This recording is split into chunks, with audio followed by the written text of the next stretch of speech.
Bonjour à tous et à toutes et bienvenue une fois de plus sur la chaîne du pouvoir de la conscience. J'espère que vous allez bien et j'espère que vous passez une excellente journée. Aujourd'hui, je vous partage un podcast que j'ai intitulé « Arrêtons d'attendre notre manifestation ». Donc il y a quelques semaines, j'ai parlé avec une auditrice et je me suis rendu compte que le dénominateur commun de tous ceux qui veulent manifester un désir, moi inclus, c'est le suivant. Ils attendent. Alors moi je n'attends plus, mais il y a beaucoup de personnes, et j'ai attendu, je l'ai vécu. Et si on attend, on crie que notre désir n'est pas là. Parce qu'on nous dit d'être, de vivre comme si notre désir était déjà un fait, parce que si la création est terminée, notre désir, il existe déjà. Alors qu'est-ce qui nous empêche de le voir?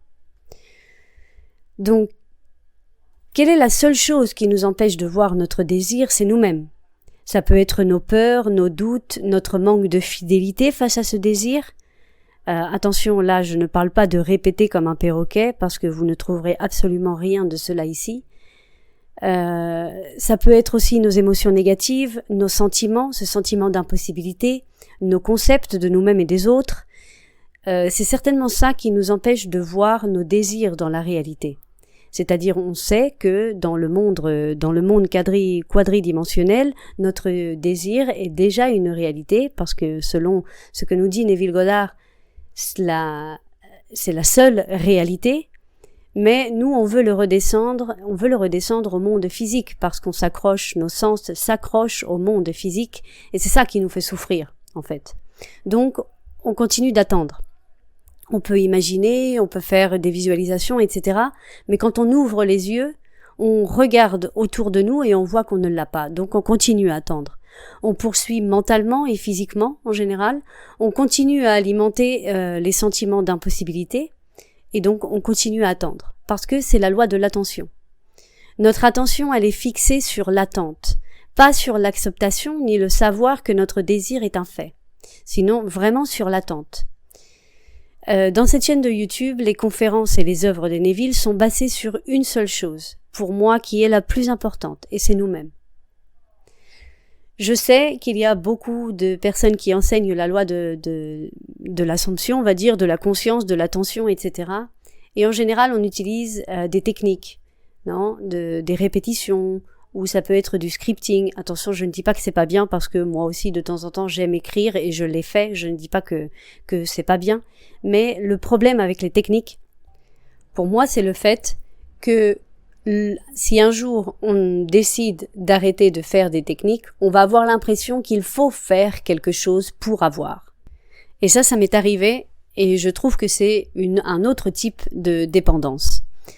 Donc maintenant, ce que je fais, c'est beaucoup plus naturel, dans le sens de vraiment prendre soin de moi, de m'observer, d'observer mes émotions, mes sentiments, comment je me sens, etc. Et donc pouvoir changer d'idée beaucoup plus facilement, de continuer à profiter de ma vie et ne pas attendre. Ça, c'est quelque chose vraiment qui a changé ma vie aussi, parce que ça, c'était horrible, parce que c'était technique après technique.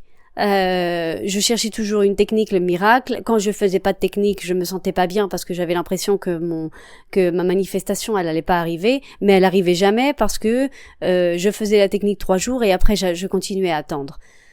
Donc ce podcast aujourd'hui, c'est ça, non, c'est vraiment une invitation à arrêter d'attendre notre manifestation. Parce que, et ça passe par prendre soin de nous. Parce que la chose la plus importante, c'est nous. On nous dit quelle est la sensation du désir accompli. Pour moi, la sensation du désir accompli, c'est la sécurité et la tranquillité. C'est-à-dire cette sécurité de « je sais ». Et comment on arrive à cette sensation? Pour moi, c'est l'outil du « je me souviens quand ». Alors attention, je me souviens quand, vous n'êtes pas obligé d'utiliser « je me souviens quand ». On le fait naturellement en utilisant avant et après. Donc ça, pour moi, c'est un outil pour faire un mouvement psychologique dans notre sentiment. Avant, je me sentais anxieuse, maintenant non. Maintenant, vraiment, je me sens bien, je me sens en sécurité, je suis capable de m'observer, je ne suis plus accrochée à cette anxiété ou à ce paquet de pensées qui m'accablent, par exemple, etc. Donc c'est comme ça qu'on utilise le le je me souviens quand ou le avant, après. Donc, comme si c'était qu'un souvenir, comme nous dit Neville Goddard, non? Et à partir de ce moment-là, quand on se sent en paix, quand on se sent sûr de nous-mêmes, c'est beaucoup plus facile de rester fidèle à notre nouvelle identité, de rester fidèle à cette nouvelle idée que nous voulons adopter, que nous voulons voir, ok? Parce que on se sent tellement sûr de nous, on se sent tellement tranquille qu'on ne dialogue pas avec les idées, avec les pensées qui ne sont pas alignées avec notre désir. Parce que pour nous, c'est pas vrai.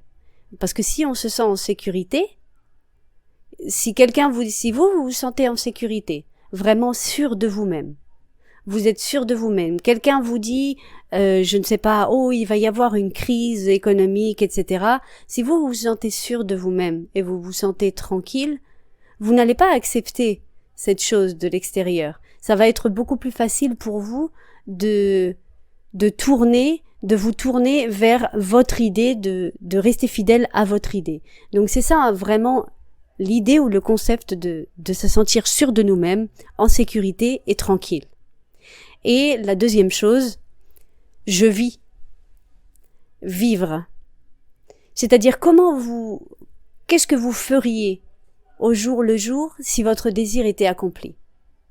Est-ce que vous seriez, je ne sais pas, dans votre appartement ou dans votre maison, à ne rien faire, à attendre, à être en train d'imaginer, en train de visualiser, en faisant toutes ces choses? Non. Si vous êtes avec cette personne, si vous avez cette situation financière, si ceci ou cela, vous seriez en train de profiter peut-être des petits moments de votre vie, profiter d'une balade en forêt, profiter du soleil, profiter d'un repas en famille, profiter de toutes ces petites choses qu'on a arrêtées, ou moi dans mon cas que j'avais arrêté de profiter, justement parce que j'attendais. Et je disais non, je serai heureux, je profiterai quand j'aurai mon désir. Parce que réellement, je le disais pas, mais c'était comme ça. Parce que quand on attend, c'est ce qu'on est en train de dire. Et ça, on le sait très bien. Il n'y a pas seulement Neville Goddard, mais il y a énormément d'auteurs, beaucoup de coachs, par exemple, de coachs d'entrepreneurs ou de coachs de vie, etc., qui nous le disent. Donc, il faut être heureux avec la vie que l'on a maintenant. C'est pas à l'envers. Ok, ça c'est pas une nouvelle, c'est pas quelque chose que je suis en train. J'ai pas découvert l'eau chaude. C'est vraiment quelque chose que tout le monde sait, mais que quelquefois quand on arrive à la manifestation et que l'on visualise, on imagine, on affirme, etc. tout au long de la journée, on le fait pour quelque chose et on se bloque, on attend. Donc la deuxième invitation, c'est vraiment profiter de votre vie. Je fais des choses dans ma vie qui me plaisent. Non, je profite de moi, je profite des autres. Si par exemple vous avez une situation dans votre vie qui ne vous plaît pas, un travail qui ne vous plaît pas, etc., mais pour le moment vous ne pouvez pas laisser votre travail tant que votre manifestation n'arrive pas, entre guillemets, ok? Mais vous pouvez faire des choses pour vous sentir bien. C'est-à-dire, vous pouvez peut-être faire une activité manuelle. Vous pouvez peut-être reprendre une activité physique ou culturelle que vous aimez, par exemple. Essayez de profiter de ces petits moments. C'est-à-dire vraiment faire des choses pour vous sentir bien avec vous-même. Parce que c'est ça le désir accompli. C'est pas d'attendre, mais c'est de vivre parce que je l'ai. Donc je vis, je prends soin de moi car je sais que tout part de moi. Donc pourquoi devrais-je poursuivre, le monde extérieur? Donc c'est ça, c'est rester calme, en paix, profiter. Parce que je reconnais et je change mes émotions et mes sensations négatives. Comme je vous disais avec cet outil, si ça fonctionne pour vous. Et on va reprendre le psaume 46:10 que vous savez que j'adore. Je reste calme et je sais que je suis Dieu. C'est-à-dire vraiment, je sais que tout mon monde intérieur, le monde extérieur est un reflet de mon monde intérieur. Donc comment moi je vais me sentir en sécurité, en tranquillité, libre, etc. Et ça, vous n'avez pas besoin spécialement de faire une méditation pour ça. C'est-à-dire, c'est vraiment en vous occupant de vos émotions, je vous assure que la sécurité et la tranquillité, elle est là. C'est-à-dire, reconnaître vos émotions, de dire non, ça faisait partie de moi avant, maintenant je me sens sûr de moi. Et vous restez fidèle à cette idée. Je vous souhaite une excellente journée.